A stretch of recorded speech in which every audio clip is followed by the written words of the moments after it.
এত দেরি করেই ফেরা হয় নাকি? একটু তো বদলাও নেই, একই রকম আছে।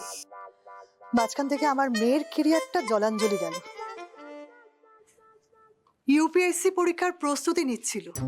ও এত ভালো স্টুডেন্ট ছিল যে এতদিনেও পাশ করে দেশের হাল ধরতে পারত, আর সেখানে ওর প্রয়োজন ছিল। তা না করে কি করলো, অকালে বিয়ে করে সংসারের হাল ধরলো। বেয়াদ, এই সবাই কিন্তু হিরো হয় না, জানেন তো? সবাই হিরো হয় না, কেউ কেউ হিরো মেকার। আপনার মেয়ে হচ্ছে তাই, আমার ছেলের জন্য স্যাক্রিফাইস করেছে। আর এই তো আপনি শিখিয়েছেন। আমি তো শুনেছি বেআইয়ের চাকরির ব্যবস্থাটা আপনিই করে দিয়েছিলেন। সেরকম কিছু না, চেনা জানা ছিল বলে দিয়েছিলাম। মা, যাই হয়ে যাক, আমি একজন সৎ মানুষকে বিয়ে করেছি।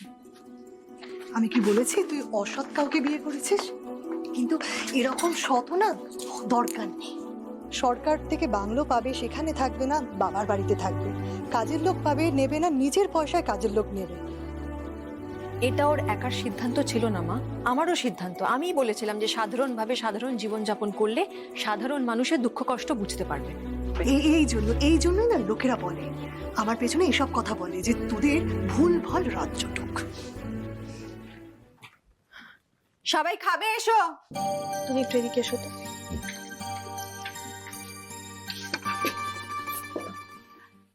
নীলিমার সাথে কথা হয়েছে? না।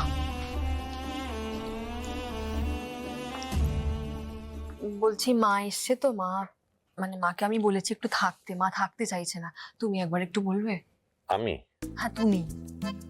ও, তুমি তো বলেছো, আমার বলার কি আছে? আরে আমি বলা আর তুমি বলা দুটো তফাৎ আছে, একটু বলো না।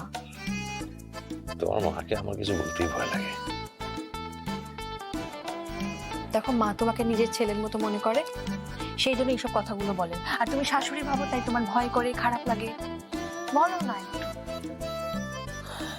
ঠিক আছে। শোনো না, আমাকে একটু অরুণ বাবুর অ্যাড্রেসটা দেবে? কেন? দরকার আছে।